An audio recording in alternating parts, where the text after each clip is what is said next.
Universidad Valle Dorado. La universidad para la gente. Universidad Valle Dorado es una institución formada en 2006 y se transforma, ofreciendo programas adecuados para personas que requieren avanzar en su formación. Flexibilidad. Modelo educativo adecuado para las personas que requieren nuevos métodos y espacios virtuales. Costos accesibles. Apegados a la realidad social. No hay que pagar costos altos por aprender lo mejor. Calidad educativa. Con profesores de alta solvencia académica y práctica profesional. Oferta académica. Licenciaturas. Licenciatura en Administración de Empresas. Licenciatura en Administración de Negocios. Licenciatura en Derecho. Licenciatura en Lengua Inglesa. Licenciatura en Tecnologías de la Información. Maestrías. Maestría en Administración de la Seguridad. Maestría en Derecho Civil.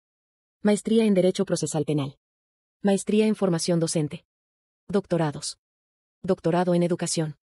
Nuestra propuesta. Calidad de vida profesional. Virtual. Prácticas. Uso de app. Casos. Forma parte de la Universidad Valle Dorado, somos la mejor opción para tu futuro.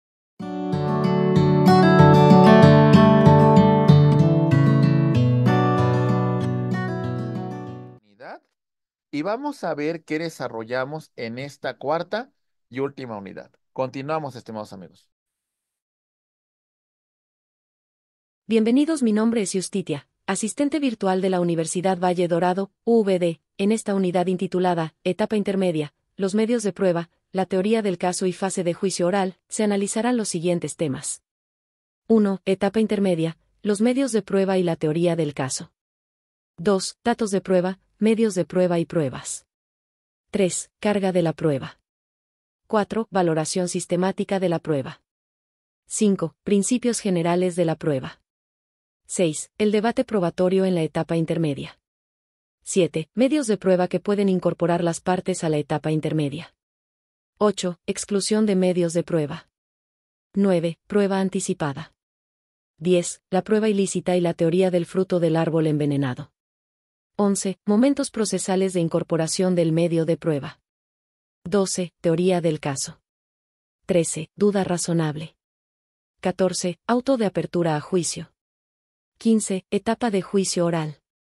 Disfruten de esta unidad.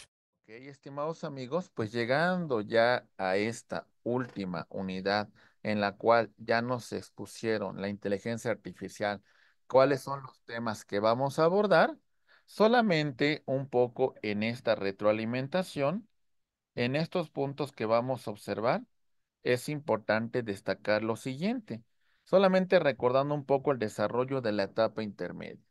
Empezábamos con el primer elemento en la cual vamos a tener que la fiscalía presenta su escrito de acusación. ¿Ok? Y en relación de este escrito de acusación, lo va a presentar ante el juez de control. ¿Ok? El juez de control va a notificar a las partes.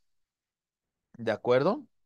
Ok, destacábamos aquí las manifestaciones de la víctima, ¿ok?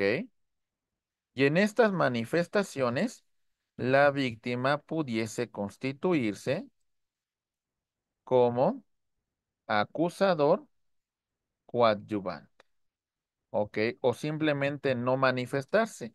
Acusación, acusador coadyuvante. Después tenemos las manifestaciones,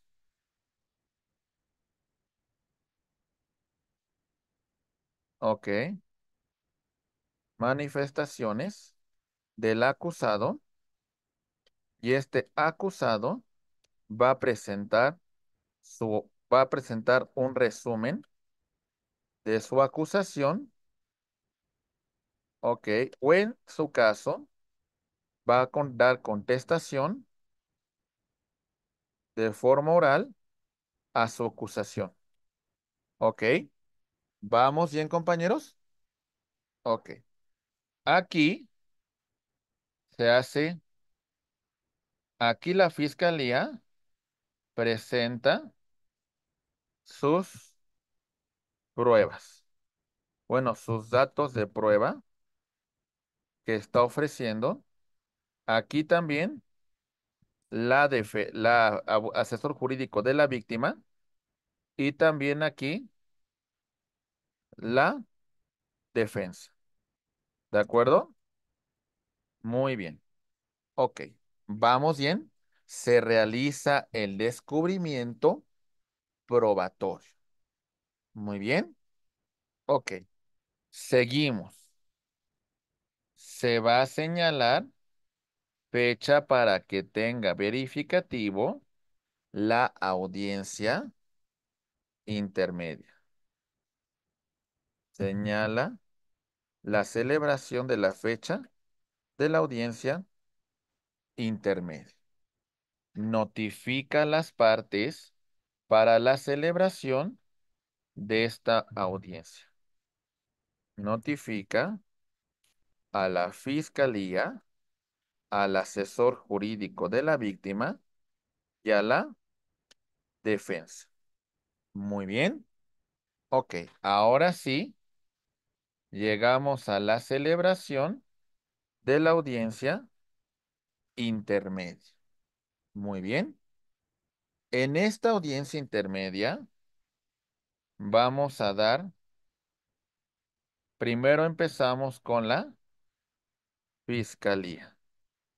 Ella va a presentar una exposición resumida de su acusación. ¿Ok? Muy bien.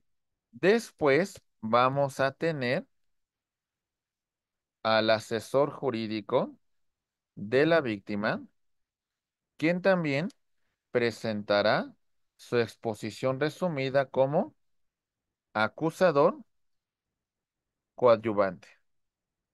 Muy bien. Y después tenemos los de la defensa, que como ya contestamos, presenta su escrito. Bueno, en este caso presenta una exposición resumida, ¿ok? De su contestación a la acusación y tenemos también que la puede presentar de forma oral en esta audiencia intermedia. ¿De acuerdo? ¿Sí? ¿Sí? Muy bien. Ok. Vamos avanzando, mis queridos amigos, y si se presentan incidentes o excepciones, en este momento vamos a resolverlo.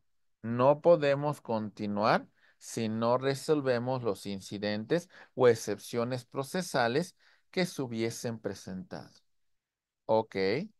El juez deberá de cerciorarse que se ha realizado el descubrimiento probatorio.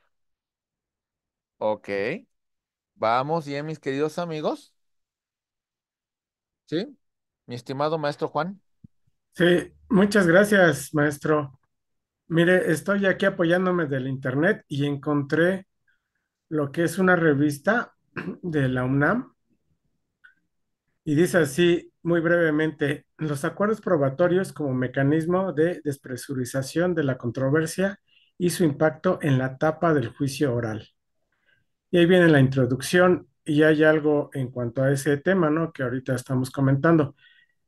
En un texto, en un párrafo dice así, acuerdos probatorios, marco legal y conceptual y su finalidad. Es importante señalar que los acuerdos probatorios se dan en el contexto de la etapa intermedia o de preparación a juicio oral.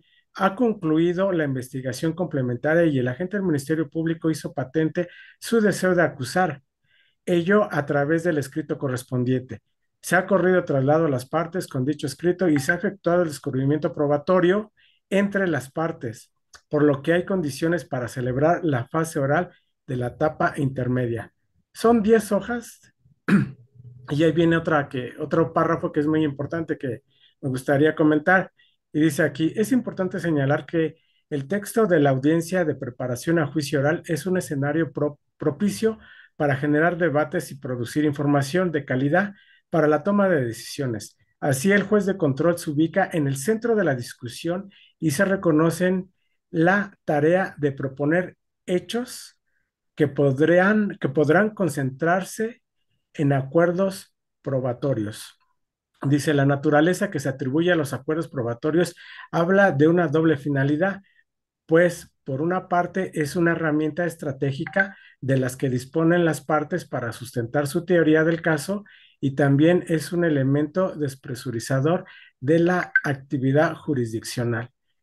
Y prácticamente es lo que yo quería comentar al respecto, al tema, ¿no? De lo que ahorita estamos viendo en esta etapa, en esta unidad, y que efectivamente, pues hay un tema en el cual nosotros tenemos que saber cómo mostrar al juez, porque finalmente es al juez al que tenemos que convencer y que de esa manera, con estos acuerdos probatorios, pues prácticamente debemos de sustentar, pues prácticamente una defensa jurídica en la cual, pues la finalidad es, dependiendo de las circunstancias, pues que quede absuelto en un momento determinado la persona que es acusada. Es cuanto, maestro. Muchas gracias. Muchas gracias, mi estimado maestro. Sí, efectivamente, ¿no? Y a lo mejor sería muy interesante saber si nos puede compartir si está por PDF, sería muy interesante que lo pueda compartir aquí, por ejemplo, en el chat de la plataforma, para que los compañeros que puedan, pues lo puedan descargar y tengan la posibilidad de dar lectura a este ensayo que me parece que es muy importante. Y bueno, gracias, maestro Juan. Maestro Alan, te escuchamos, por favor. Sí, maestro, muchas gracias. Dos comentarios breves. En la práctica, casi todos los defensores, muy pocas veces he visto que acepten formar parte de algún acuerdo probatorio indebidamente, porque esto agilizaría mucho los juicios. Y también una observación que los acuerdos probatorios a veces son un poco tramposos cuando los proponen y prácticamente quieren que el imputado acepte una parte esencial de la conducta, lo cual pues sería indebido. Incluso por ahí una tesis que dice que los acuerdos probatorios no pueden ser en relación al hecho delictivo. No puedo aceptar que dispare el arma, por ejemplo. Ok, sí, porque al final de cuentas sería un tema de autoincriminación, ¿no? Ujú. Ujú. Muy bien. Así es, maestro. Muchas gracias. Maestra Claudia, ¿te escuchamos? Gracias. Sí es cierto, es muy complicado que se den estos acuerdos probatorios en los juicios, pero aun cuando se lleguen a dar en un momento dado, y si posteriormente incumplen sobre todo el procesado, se genera nueva audiencia y se revisa en relación al incumplimiento y posteriormente qué es lo que sucede. A ver, los acuerdos probatorios, me está diciendo, ¿verdad? Sí, sí, sí, ya estamos en la fase que nos está Intermedia. explicando de la intermedia y se dan los acuerdos probatorios, porque los reparatorios es en la inicial, como ya lo había Pero, explicado. pero es una salida alterna al proceso. Ajá, Sí, ok. pero aquí los acuerdos probatorios, si incumplen en un momento dado, ¿qué es lo que sucede? Ok, a ver, ahí va. A ver si con esto puedo dar explicación a esto. Después de que terminamos con que se hace el descubrimiento probatorio, ya por ejemplo en audiencia intermedia, la fiscalía ha presentado una exposición resumida de su acusación, el asesor jurídico de la víctima ha hecho lo mismo con su escrito de acusación como coadyuvante y lo mismo ha hecho la defensa presentando su escrito y en ese caso presentando un resumen de esta acusación o en este momento lo hace de forma oral, se presentan incidentes o excepciones, se resuelve en esta misma audiencia. Después de esto que hemos comentado, ahí va. Siguiente punto. El acuerdo probatorio. Ok. A ver, vamos a verlo. En este acuerdo probatorio ha sido celebrado por la fiscalía, lo presenta en su escrito de acusación. Tenemos que la defensa lo presenta en su contestación y aquí vemos que no debe existir una oposición fundada y motivada de la víctima u ofendido. Si esto se cumple, el juez de control los va Apruebo. a aprobar. Bueno, en Ajá. este caso, juez de control. ¿De acuerdo? Muy bien. ¿Esto qué significa? Que lo que lo que aquí se acordó ya no va a ser materia de litis. Sí lo vamos a señalar cuando lleguemos a juicio oral, pero en la fase de juicio oral solamente señalaremos los acuerdos probatorios que las partes hemos celebrado, pero ya no será materia de litis. Ya no se va a confrontar sobre ese hecho, porque las partes han aceptado que el mismo ha ocurrido.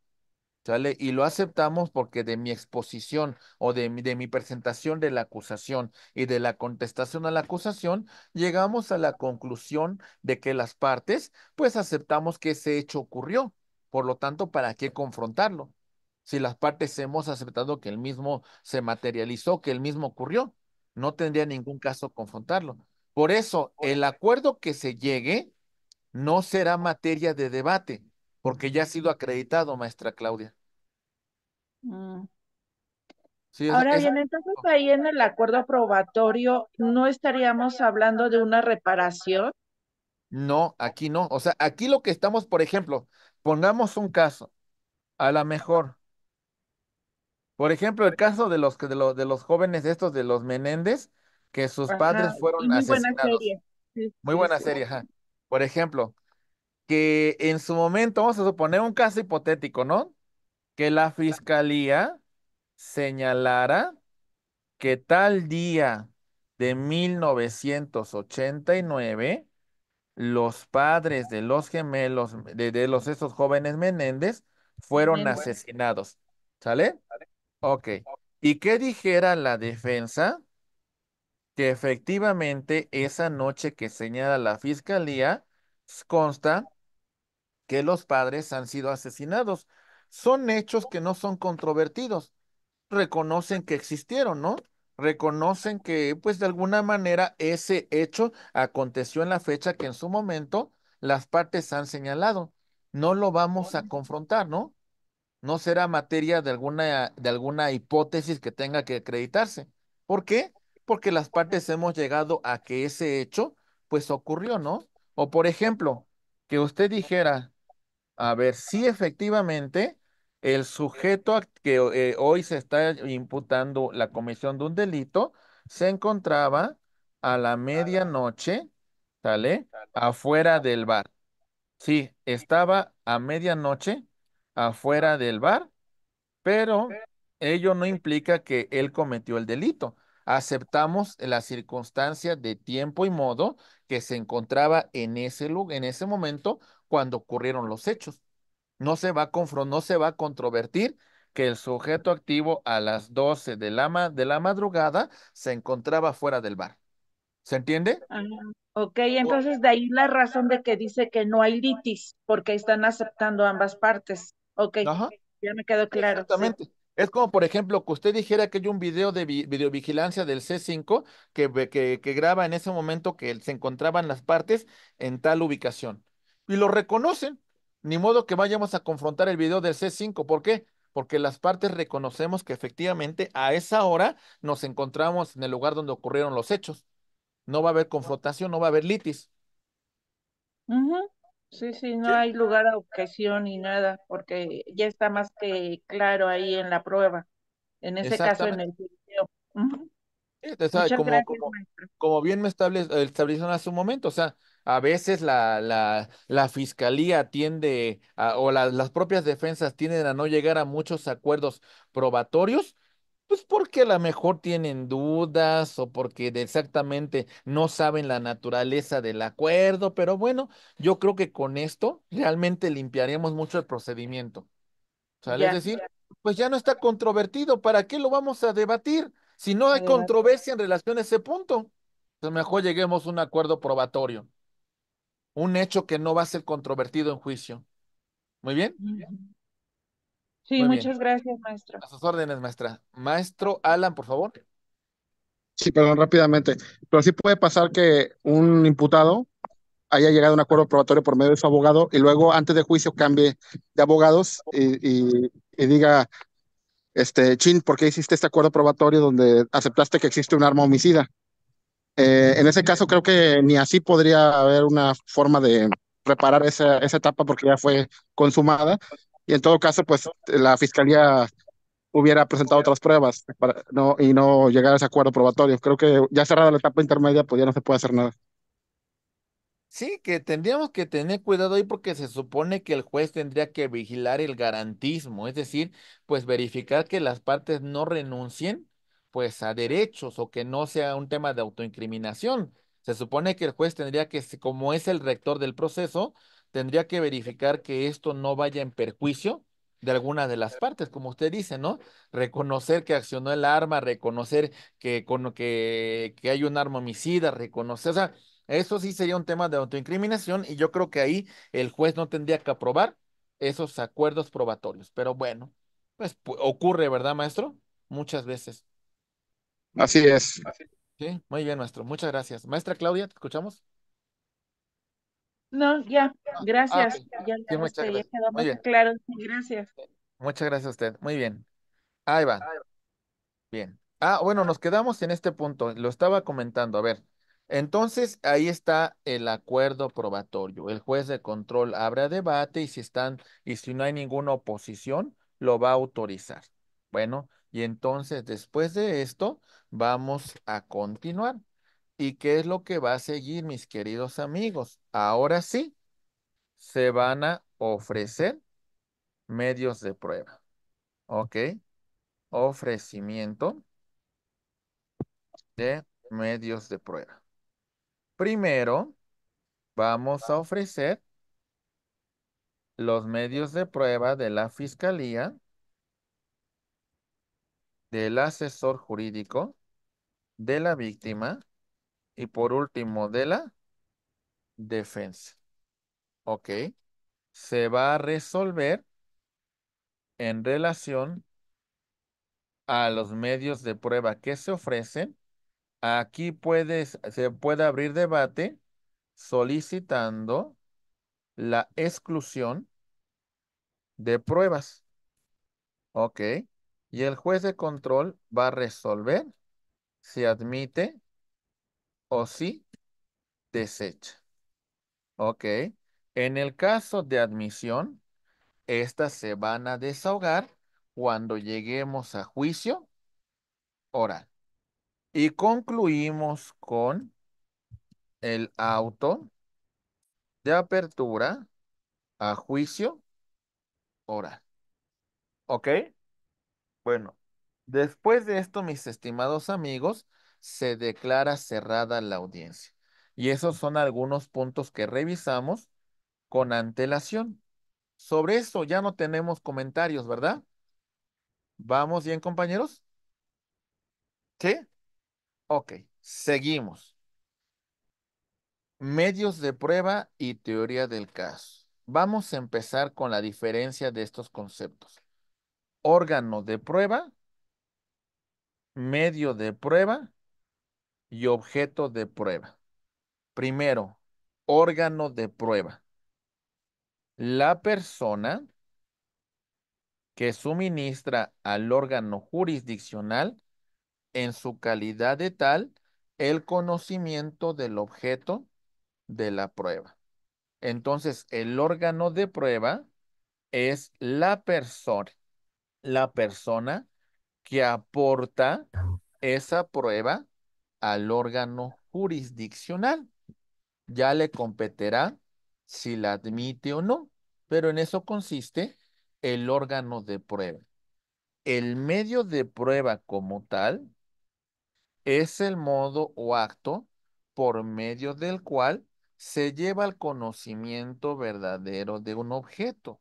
Aquí ya ha venido una admisión por parte de su señoría para el desahogo dentro de la audiencia de juicio. Y tenemos el objeto de prueba, ¿sale?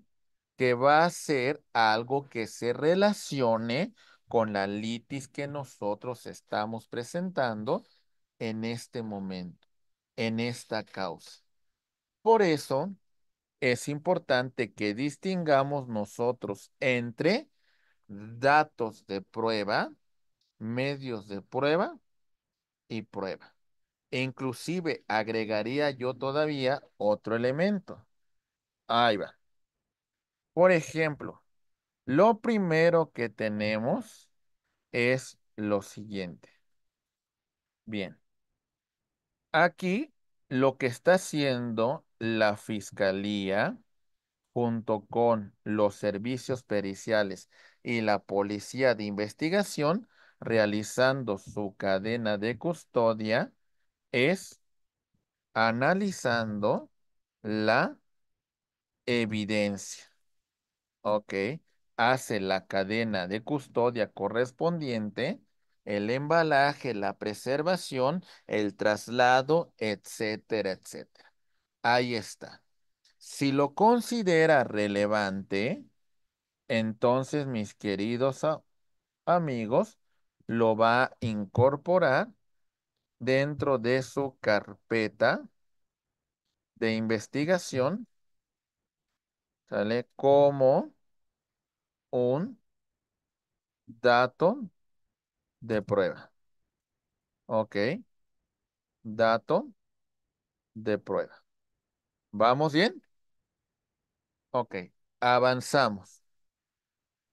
Y vemos, ahora sí, estamos en la etapa de investigación y tenemos nuestro dato de prueba. Ok, medio de prueba lo hemos ofrecido en audiencia intermedia y el juez de control lo ha admitido para su desahogo dentro de la fase de juicio oral. Y como tal, en la etapa de juicio oral, nos vamos a encontrar con la prueba cuando su señoría ya le ha dado una valoración jurídica a la misma y le va a servir para, en base a esta, dictar su sentencia. ¿De acuerdo? ¿Sí, compañeros? Ok, vamos a avanzar y vemos lo siguiente. Ahí va. Bien. Dato de prueba. ¿A qué se refiere?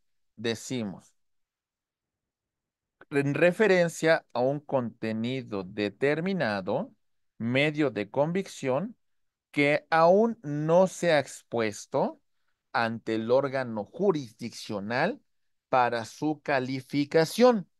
El medio de prueba es toda fuente de información que permite reconstruir los hechos respetando las formalidades y procedimientos previstos. En este caso ya ha sido objeto de análisis, ok,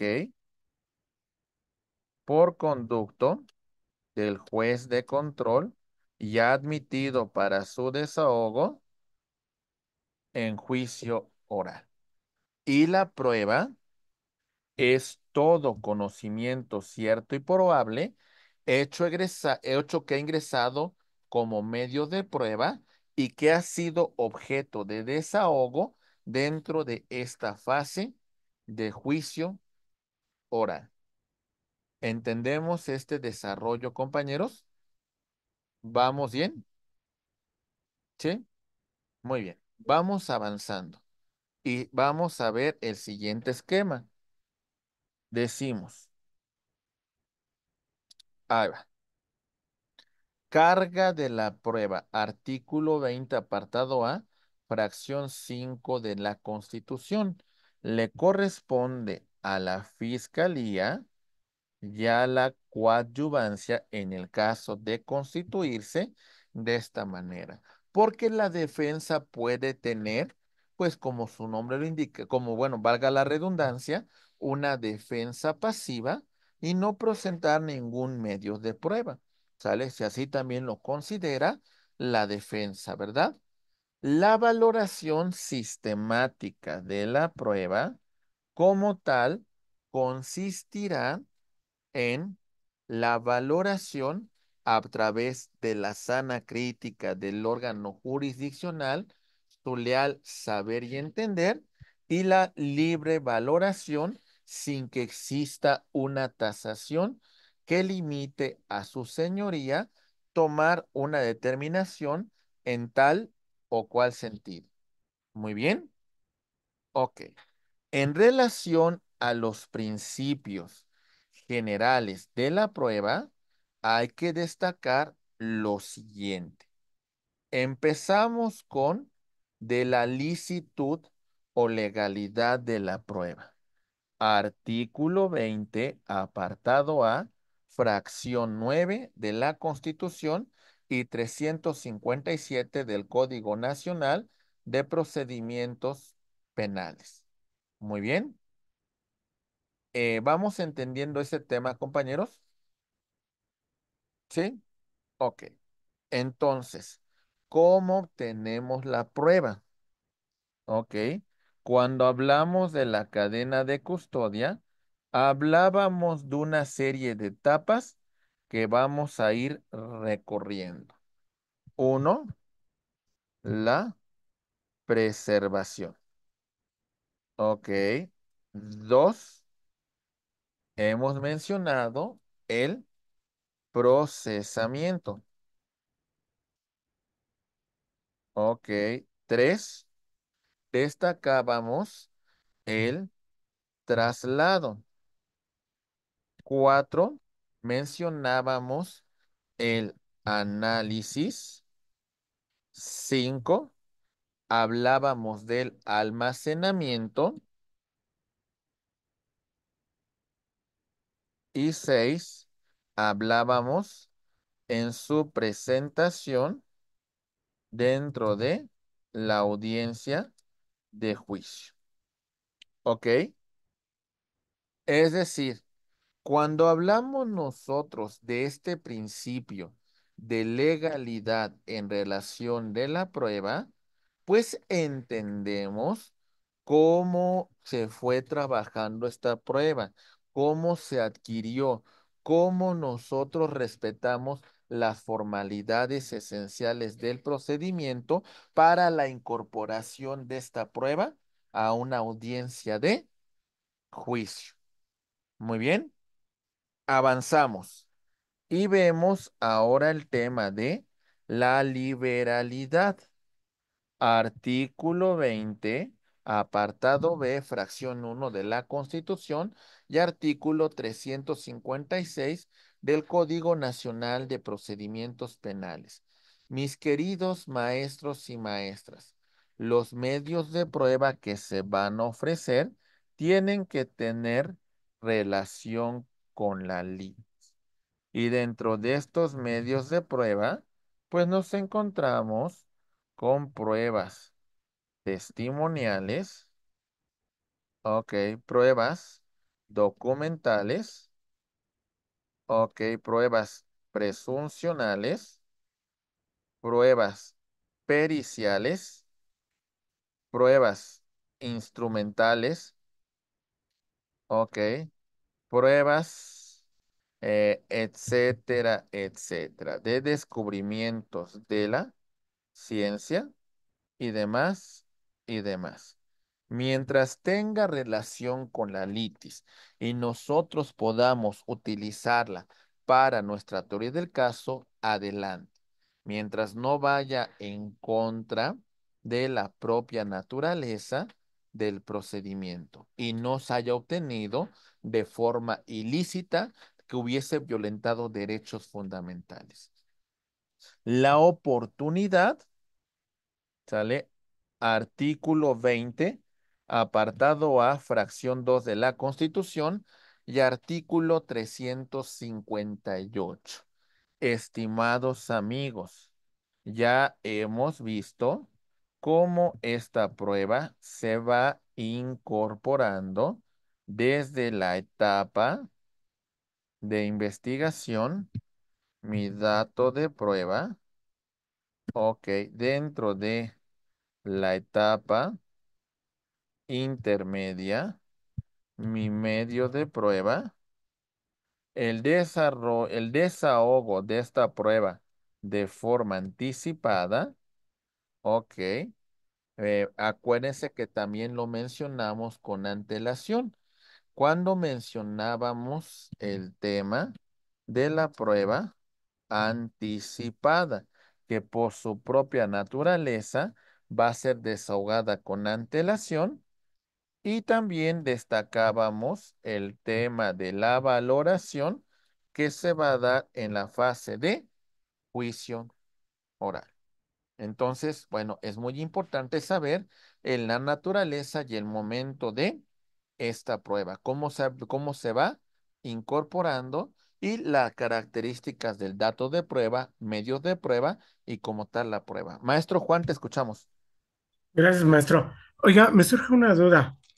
¿Con cuánto tiempo nosotros como abogados podemos complementar una carpeta de investigación y que dentro de esa carpeta de investigación, en este caso práctico, de octubre del 2023 al mes de abril del 2024, la víctima hizo lo que fue una complementación, agregando un video de una supuesta agresión? Transcurrieron prácticamente 6 meses desde la fecha que sucedieron los hechos y que prácticamente esos hechos que complementan la entrevista de la víctima fueron en un lugar distinto donde se originó esa carpeta de investigación. O sea, se puede decir que son dos hechos en dos tiempos diferentes, circunstancias de tiempo, modo y lugar, y que de esa manera quiere, vamos a decir, acumular dos posibles delitos en una sola carpeta. Mi duda en concreto es el tiempo. ¿Qué tiempo es el que es razonable para incorporar o ampliar esta carpeta? ¿Es cuánto, maestro? Bueno, a ver, lo que mencionábamos aquí, la oportunidad, ¿no? Es decir, por ejemplo, ya platicábamos en relación vamos a hablar de la etapa intermedia en particular. Estamos en este momento dentro de la audiencia intermedia y usted está ofreciendo aquí, acuérdese que en su escrito de acusación ya venía como tal las pruebas que usted iba a ofrecer como fiscalía, la víctima o ofendido que se va a constituir como coadyuvante y la defensa. Es decir, este es el momento donde se ofrecen los medios de prueba. Ok, y aquí también se debatirá a debate sobre la exclusión. Ok, es decir, que no podría usted venir más adelante a incorporarme nueva evidencia, nuevos datos que en su momento no ofreció, salvo que se tratase de una prueba superviniente que no hubiésemos conocido las partes, pues en este caso, en el momento en la cual usted la estaba ofreciendo ante el órgano jurisdiccional. Entonces, en este supuesto, es esa la cerrazón, ese es el punto. El debido proceso implica, pues no es en el momento que querramos, es en el momento procesal en donde nosotros debemos de ofrecerla. Si posteriormente la queremos incorporar, pues se tiene que desechar, salvo lo que le comenté, que usted verificase que era una prueba que se desconocía en su momento y que es una prueba superviniente que hasta ese momento usted la está conociendo. En ese momento usted la ofrece, se tiene que abrir a debate porque hay que informarle a las otras partes para que manifiesten lo que a su derecho haya lugar y para que puedan que controvertir esa prueba que en este momento usted está ofreciendo y que pues de alguna manera se va a calificar si se va a admitir o no para su desahogo en juicio. ¿Sí, maestro? ¿Sí? Muy bien. Maestro Rafael, ¿te escuchamos? A mí me tocó algo similar, pero Ujú. ya cuando el juez marca las etapas de pruebas, si tenemos alguna prueba que, como usted bien lo comenta, súper notoria, para poder manifestarla o decirla, siempre y cuando las partes estén de acuerdo que se puede exponer. Para eso también nos dice que es la prueba, el- creo que es el del Código de Procedimientos Nacionales, el 337, el descubrimiento probatorio. Lo han sacado mucho porque los dicen, o bueno, lo han mencionado en las que yo he estado, de que no es el momento, tienen que tener copia ambas partes de las pruebas que se están dando, pero con las etapas que marca el juez. Muchas veces dice, hasta aquí ya no admito ya más las pruebas, no puede modificarse, o a menos que las partes estén debidamente notificadas antes del juicio o antes de la audiencia. Si es así, sí seguimos. Si no es así, seguimos. Si es así y están de acuerdo ambas partes, derogamos la audiencia para que ambas partes puedan tener la misma equidad de derecho. Pero sí, ya cuando ya la audiencia ya está más de intermedia, el juez simplemente dice no, no la acepto, será muy superviviente, pero primero la tengo que estudiar yo. Y ya veremos, y deroga la audiencia. O sea, no da a margen a ambas partes decir o de tener un argumento, un alegato. Él primero lo estudia y después dice, vamos a ver si sí lo apruebo o no lo apruebo. Es cuanto. Ok, muy bien. Qué bueno que usted también lo indica de esta manera porque, pues bueno, tenemos que tener una equidad para las partes. Y en este caso, acuérdense que uno de los principios que rige la fase intermedia es el descubrimiento probatorio. Se supone que por eso se están mostrando las cartas que las partes van a desarrollar durante la fase de juicio.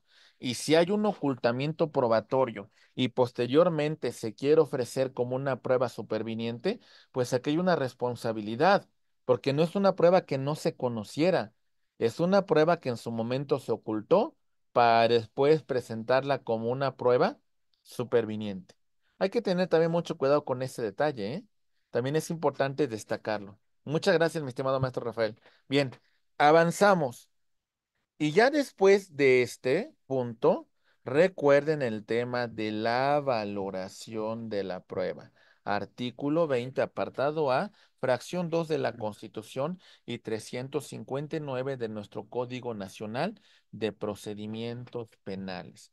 La libre valoración, no hay una tasación de la prueba, y la sana crítica, leal saber y entender de su señoría sobre esta prueba que se está desahogando.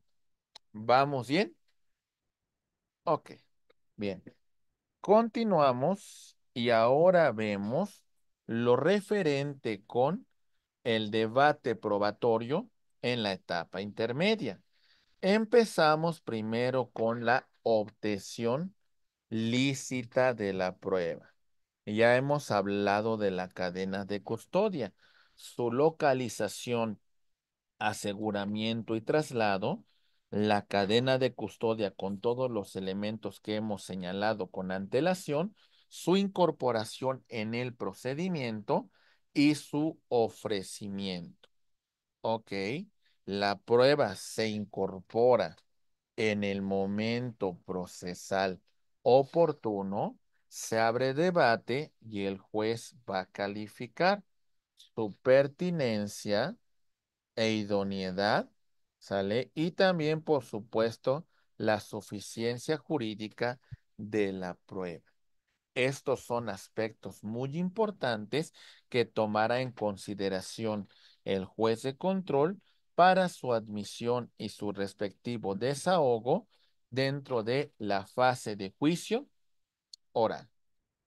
¿Qué medios de prueba se pueden incorporar en la etapa intermedia? Bueno, destacamos varios tipos de medios de prueba como son la prueba testimonial, artículo 360 y 367 de nuestro código adjetivo, la prueba pericial 368 y 370, la declaración del acusado 377 y 379, la prueba documental 380 a la 387 y otras pruebas 383 al artículo 390. Muy bien. Tenemos, por ejemplo, en este caso en particular, la prueba testimonial. ¿En qué consiste? Bien, las manifestaciones realizadas por los testigos que seleccionados por las partes desde su respectiva postura, ya sea como víctima o ofendido, ministerio público o defensor o imputado, mediante los cuales se realizan manifestaciones relacionadas con determinados hechos. Hay varios tipos de prueba testimonial, como cuáles podemos destacar. Ahí va. Prueba testimonial. Tenemos en este caso los testigos directos. Tenemos los testigos indirectos. Tenemos los testigos contestes. Tenemos los testigos contradictorios. Ok. Tenemos los testigos hostiles. Muy bien, muy bien. Los testigos directos le constan los hechos de mutuo propio, los percibieron, los captaron con sus sentidos. Ellos estuvieron presentes cuando ocurrieron. Los testigos indirectos, alguien les dijo, alguien les contó, escucharon, señalaron, pues no sé, de forma indirecta conocieron los hechos, son los testigos de oídas. Por supuesto que tiene un mayor peso el tema de los testigos directos. Los testigos contestes son útiles para la teoría del caso que estamos presentando. Muy bien. Y los testigos contradictorios son todo lo opuesto. En lugar de que sirvan a mi teoría del caso, pues presentan contradicción. Presentan una situación en la cual, pues parece que estuvieron aleccionados. Y los testigos hostiles, compañeros, toman un protagonismo, no siguen instrucciones dentro del proceso. La verdad, hay que tratar de evitar este tipo de pruebas, de este tipo de testigos, los hostiles. Después, señalamos otra prueba, como es la prueba pericial. Técnicos, científicos, profesionistas o que tienen un oficio van a desentrañar la consistencia, la autenticidad, la verosimilitud de los elementos probatorios que en este caso las partes están aportando. Hay varias pruebas periciales que vale la pena mencionar: balística forense, química forense, peritaje en incendios y explosiones, evaluación de objetos, vehículos, joyas, obras de arte, odontología forense, medicina forense, dactiloscopía, grafoscopía, documentoscopía, pericial en psicología, pericial criminalística de campo, pericial mecánica de hechos, etcétera, etcétera. Recuerden, como hemos señalado aquí, en relación a los peritos, vamos a tener peritos doctos y peritos legos. Los peritos doctos acreditan una expertise en una área del conocimiento. Ok, normalmente este tipo de peritos van a acreditar, compañeros, su expertise con un título, con un certificado, con una constancia, ¿sale? Con una certificación. Ok. Y los testigos legos son de experiencia. Ok. Experiencia. Son testigos meramente, ¿cómo se les llama? Son peritos que se basan únicamente en su expertise, en su... Bueno, es la pura experiencia. Son testigos meramente, son peritos meramente técnicos. Pero ahí los tenemos. Vamos a ofrecer, en el caso de peritos,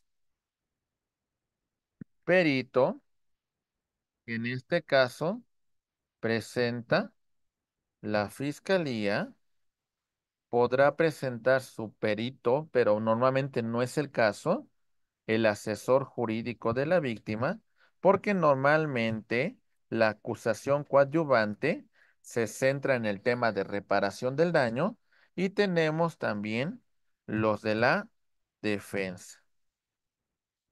En caso de empate técnico entre estas periciales, vamos a designar por el Tribunal de Enjuiciamiento a un perito tercero en discordia y sus honorarios van a ser pagados por las partes. Muy bien. Ok, avanzamos y vamos a tener ahora la prueba documental y su exhibición material. Ok, documental pública y documental privada.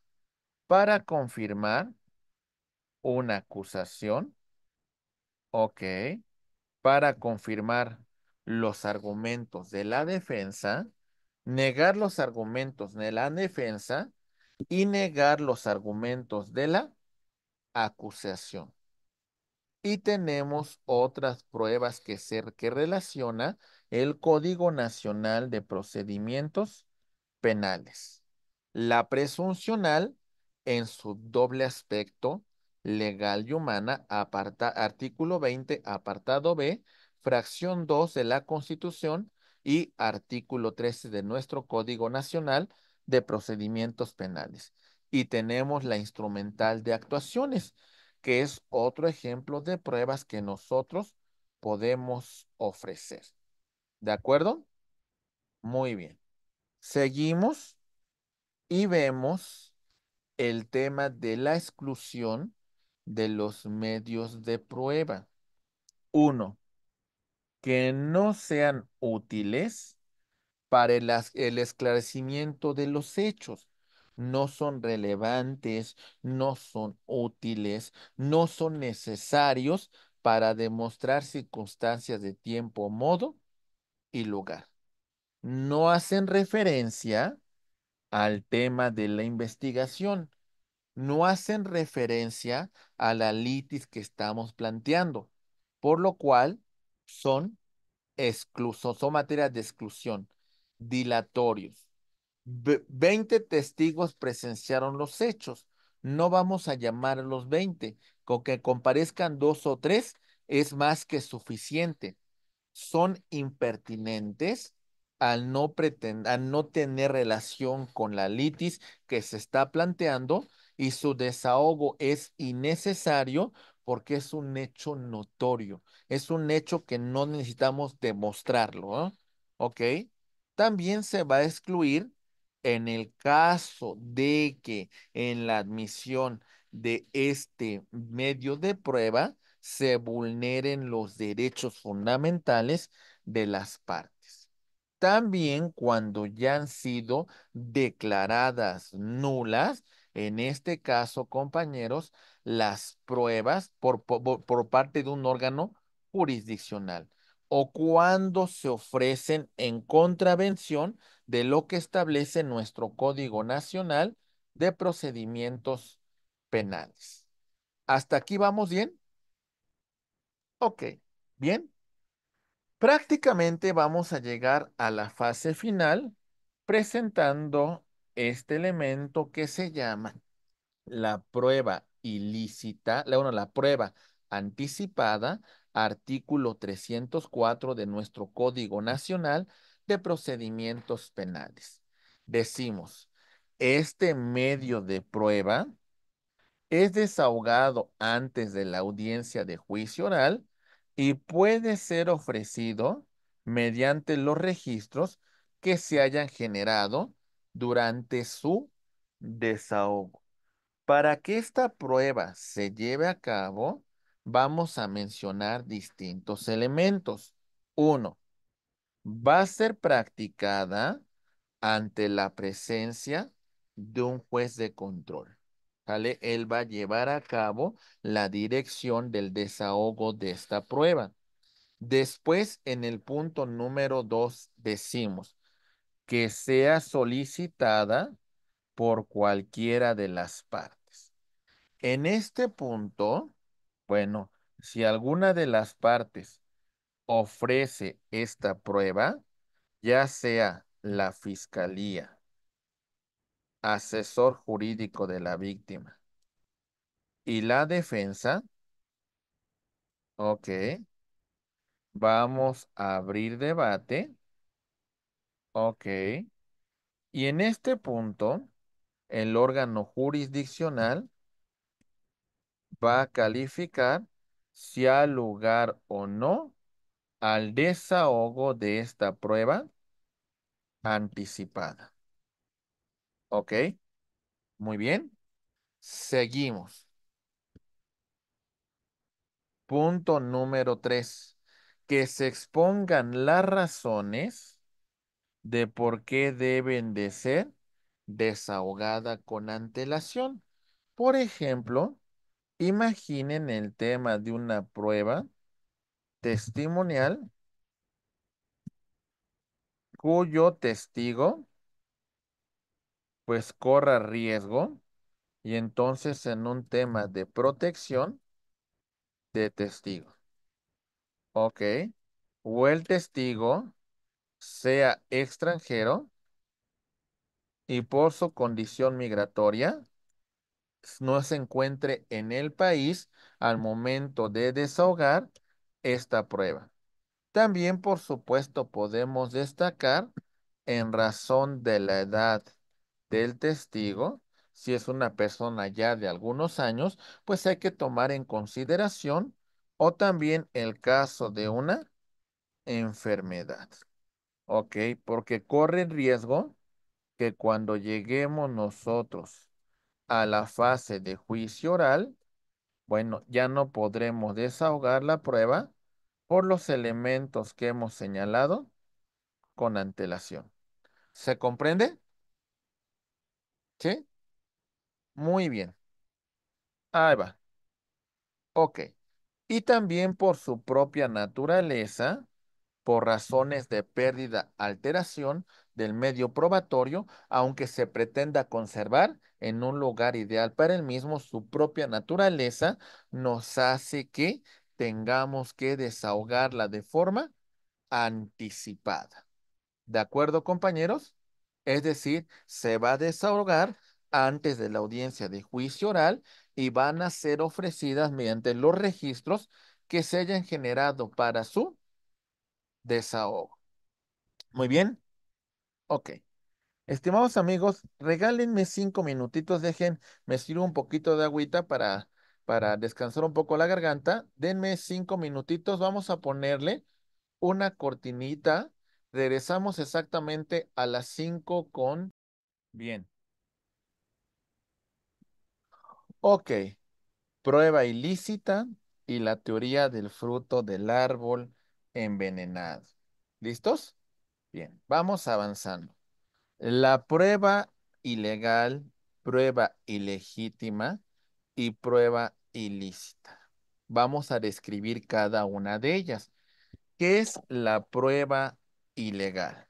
Decimos, la prueba ilegal es cuando su obtención se realiza en contravención de disposiciones legales. principios generales del ordenamiento, naturaleza procesal.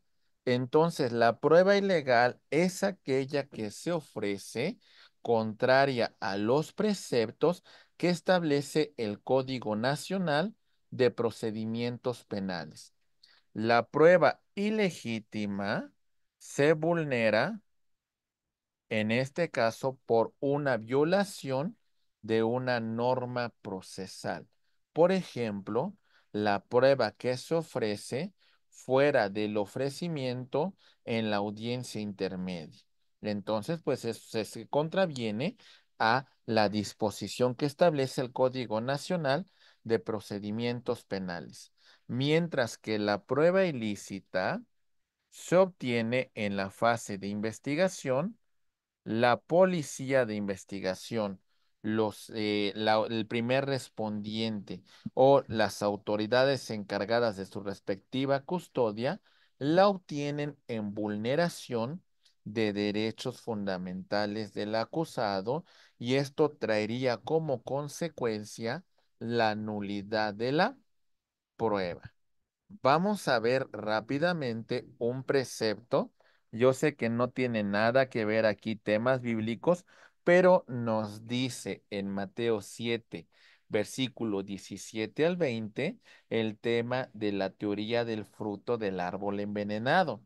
Y dice lo siguiente: así todo buen árbol da buenos frutos, pero el árbol malo da frutos malos. No puede un buen árbol dar malos frutos, ni el árbol malo dar frutos buenos. Todo árbol que no da buen fruto es cortado y echado al fuego. Así es que por sus frutos los conoceréis. Muy bien, la teoría del fruto del árbol envenenado. Todo árbol que no da buenos frutos es arrancado y echado a fuego, acabado de raíz. Bien, ¿cuáles son los momentos procesales para la incorporación de la prueba? Ok, empezamos. El ofrecimiento del medio de prueba se va a ofrecer en el escrito de acusación de la fiscalía cuando se constituye como coadyuvante en la víctima u ofendido y con la contestación de la acusación. Ok. La admisión o desechamiento, este debate se va a dar durante el desarrollo de la audiencia intermedia y su desahogo en la fase de juicio oral, con excepción de lo que platicamos sobre la prueba anticipada. ¿De acuerdo, mis queridos maestros? ¿Vamos bien hasta aquí? ¿Ok? Muy bien. Vamos a avanzar y ahora vemos lo referente a la teoría del caso. Y destacamos que en esta teoría del caso tenemos los siguientes elementos. Elementos fácticos, que son circunstancias de tiempo, de modo, de lugar, que tiene relación con los hechos materia de la ley. Los elementos probatorios, pruebas documentales, testimoniales, periciales, instrumentales, presuncionales, etcétera, etcétera.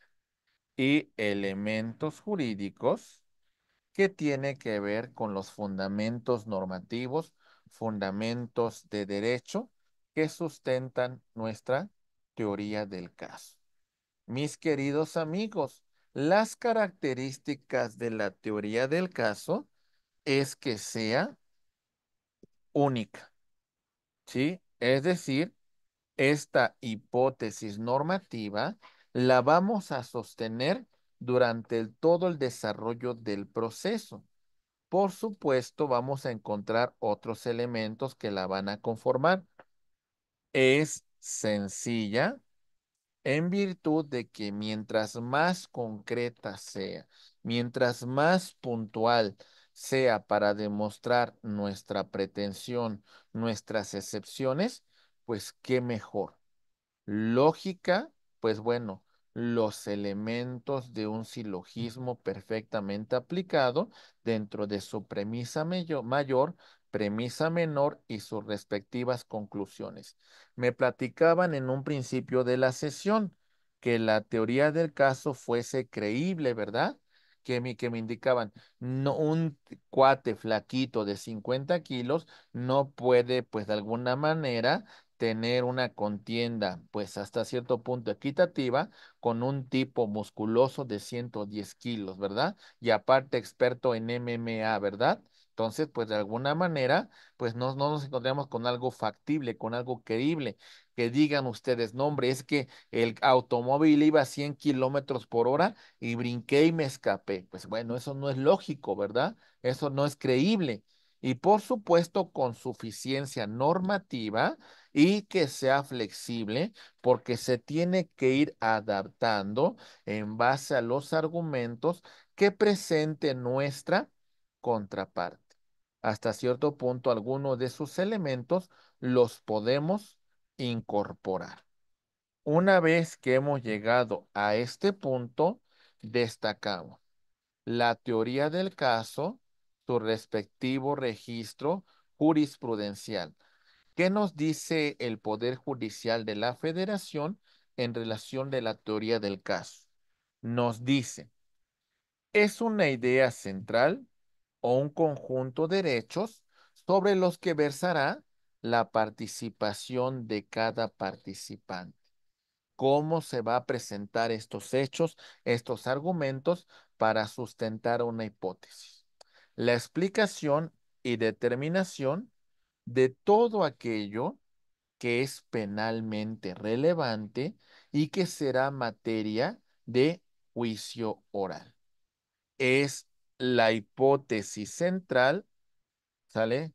Que es un ejercicio argumentativo que vamos a exponer ante el órgano jurisdiccional.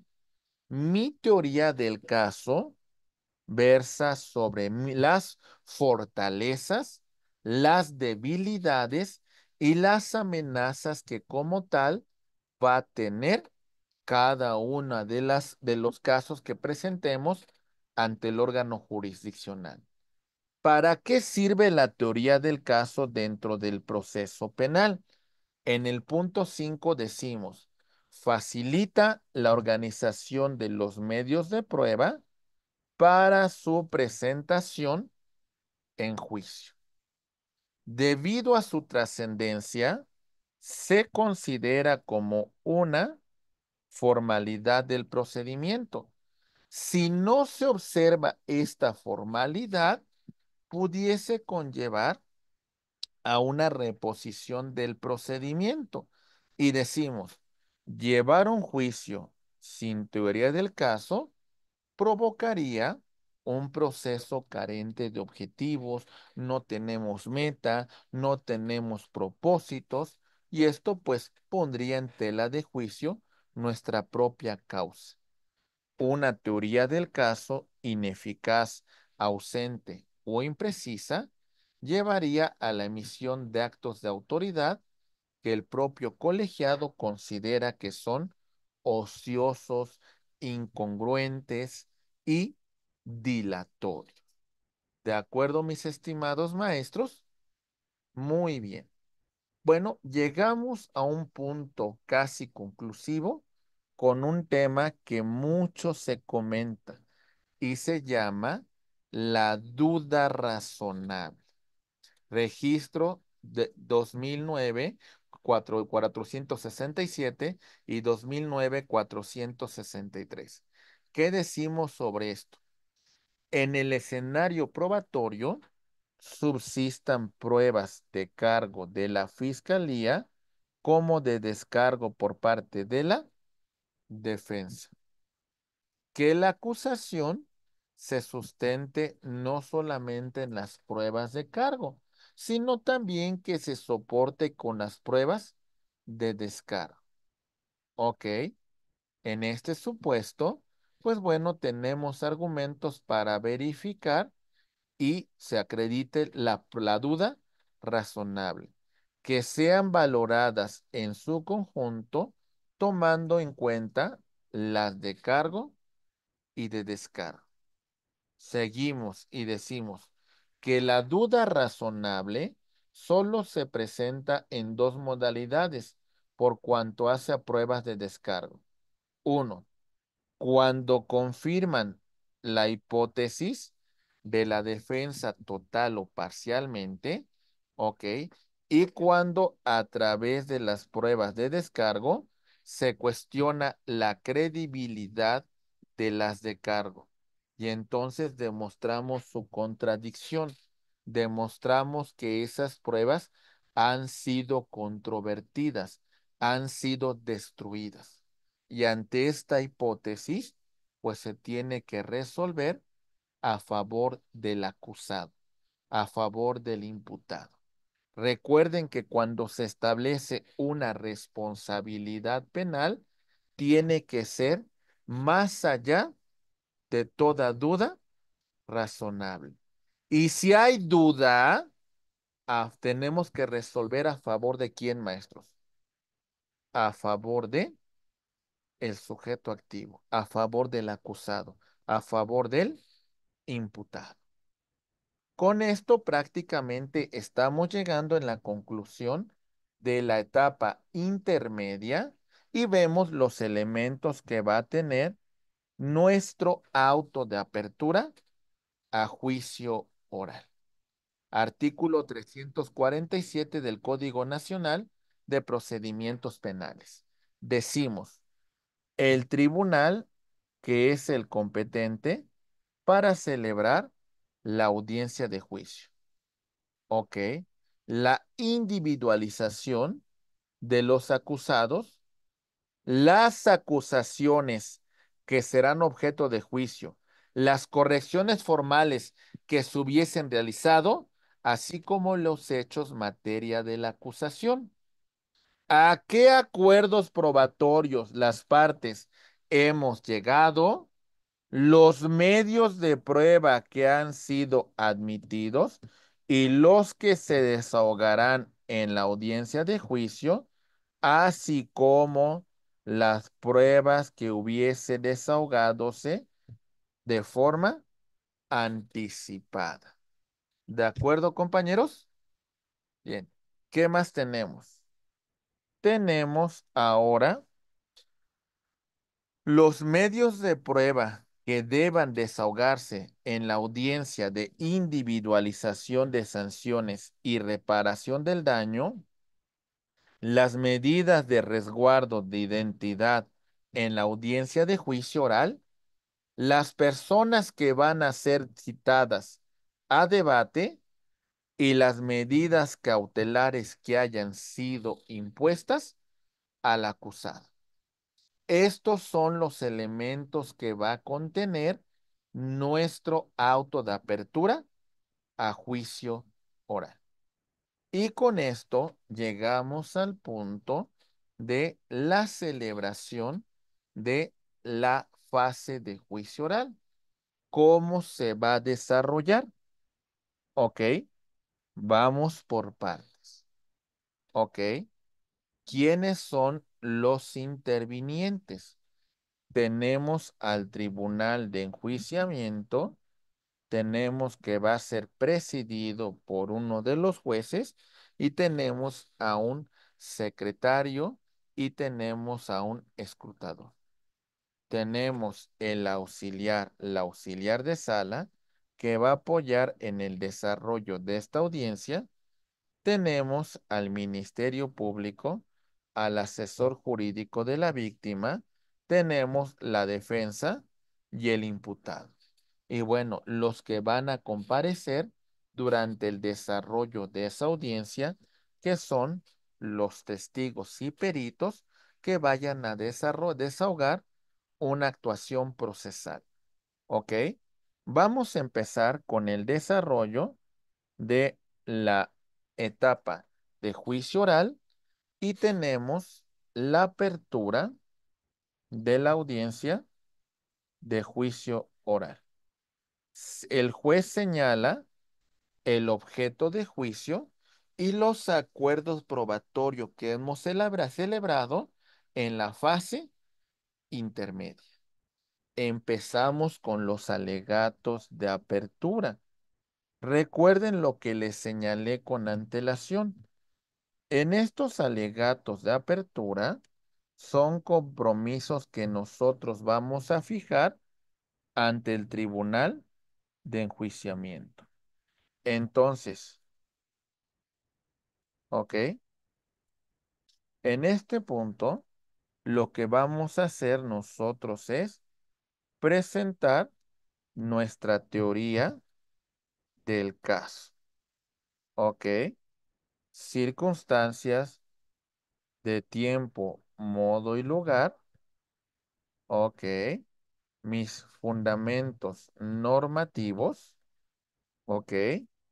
Y mis elementos probatorios que voy a desarrollar dentro del juicio, ¿ok? Es muy importante las características de la teoría del caso que hemos destacado con antelación. Es decir, que sea única, que sea sencilla, que sea lógica, que sea creíble y que tenga suficiencia jurídica. ¿Ok? Los compromisos que vamos a fundamentar en estos alegatos de apertura, ¿ok? Son compromisos que son hacia futuro. ¿Ok? El verbo rector que vamos a utilizar es futuro. Se acreditará, se demostrará, se probará, se justificará, etcétera, etcétera. ¿Ok? Por parte de la fiscalía, por parte del asesor jurídico de la víctima, por parte de la propia defensa. Muy bien. Ok, en este orden se van a exponer los de la fiscalía, asesor jurídico de la víctima y la defensa. Vamos a desahogar nuestros medios de prueba en el orden que fueron admitidos en la fase intermedia. Primero de la fiscalía, después del asesor de la víctima ofendido y concluimos con los del imputado. Punto número 5.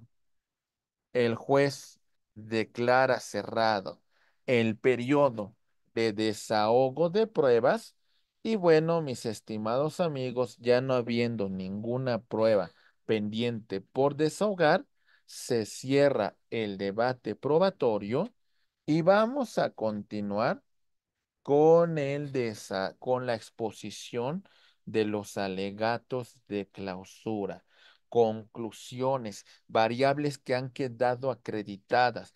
¿Cuál es el punto? ¿A qué punto hemos llegado? ¿Se ha comprobado la hipótesis que he sustentado en mi teoría del caso o no se ha acreditado? En este orden se va a exponer los alegatos de clausura de la fiscalía, del asesor jurídico de la víctima y por supuesto los de la defensa. Después de estos argumentos, ya no tenemos nada pendiente. El juez cierra debate, decreta receso y va a deliberar y emitirá una resolución. Acuérdense que el tribunal de enjuiciamiento se encuentra conformado por 3 jueces. Van a tomar la decisión. Esta decisión puede ser por unanimidad, es decir, todos los jueces, unanimidad, es decir, todos los jueces se han puesto de acuerdo, ya han emitido la resolución en el mismo sentido. O también tenemos que la decisión se puede tomar por mayoría de votos, es decir, 2 votos contra 1. El que presentó el voto contrario va a presentar, pues de alguna manera, el voto disidente con los argumentos que lo llevó a tomar esa decisión. ¿De acuerdo, compañeros? La sentencia que se dicte en este caso podrá ser absolutoria o condenatoria. Se señalará fecha para que tenga verificativo la audiencia de explicación de sentencia en el caso de que ésta fuese absolutoria. Muy bien, vamos a continuar. En el caso de que la sentencia que se dictó fuese condenatoria, vamos a encontrarnos con que se señala fecha para la individualización de sanciones y reparación del daño. Se declara abierta la audiencia, se exponen alegatos por conducto de la Fiscalía, asesor jurídico de la víctima y la defensa. Ok. Se desahogan los medios de prueba que versan sobre la reparación del daño. Ok. Y lo de el tema de individualización de sanciones penales. Ok. Se va a deliberar, se emite un fallo, se fija la pena y el tema de la reparación del daño. Y bueno, estimados amigos, sobre este punto, las partes podemos presentar un recurso de apelación que admite, que en este caso modifique, confirme, revoque o en su caso ordene la reposición parcial o total del procedimiento. Tenemos el desarrollo de, en este caso, se va a dar explicación a la sentencia. El tribunal remite la sentencia a juez de ejecución y autoridades penitenciarias. Recuerden que tenemos un plazo de, en este caso, de hasta 8 años en caso de sentencia condenatoria para la tramitación del amparo directo. Muy bien, compañeros. ¿Sí? Ok. Entonces, pues prácticamente las conclusiones a que llegaremos dentro de todo este trabajo que hemos realizado el día de hoy, pues es muy práctico. Y bueno, conclusiones finales. El día de hoy hablamos de los principios rectores del sistema acusatorio, pero principalmente nos enfocamos a cómo se desarrollan de forma sustancial los procesos. Y dentro de todo este desarrollo, destacamos, vamos a hacer un esquema general para concluir. Destacamos que la fase de investigación se compone de investigación inicial, ok, etapa de investigación inicial, ok, y la etapa de investigación complementaria, ok. La complementaria se va a integrar de un control de detención en el caso de que así lo tengamos. Ok, un detenido, tenemos formulación de imputación, tenemos la solicitud de vinculación a proceso. En este inter tenemos el plazo procesal para la resolución de nuestra situación jurídica. Ok. Tenemos después el tema de debate de medidas cautelares. Recuerden la importancia de si nos sujetamos o no al plazo. Si nos sujetamos al plazo, primero abrimos debate sobre medidas cautelares y después sobre vinculación a proceso. Y si renunciáramos al plazo, entonces seguimos este modelo que venimos trabajando.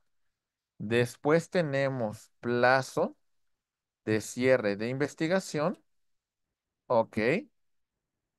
Y concluimos con las últimas manifestaciones de las partes. Ok. A grosso modo, esto por lo que respecta a la etapa de investigación.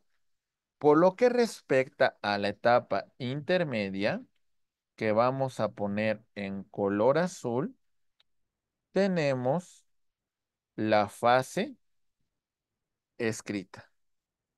Esta fase escrita va a tener la presentación de la acusación por parte de la Fiscalía. Tenemos la acusación coadyuvante por parte del asesor jurídico de la víctima en representación de esta. Tenemos la contestación que puede realizarse por escrito o de forma oral en la audiencia intermedia. Ok. Después hablamos de su fase oral y en esta fase oral destacamos, ok, ok, destacamos, dame un segundito.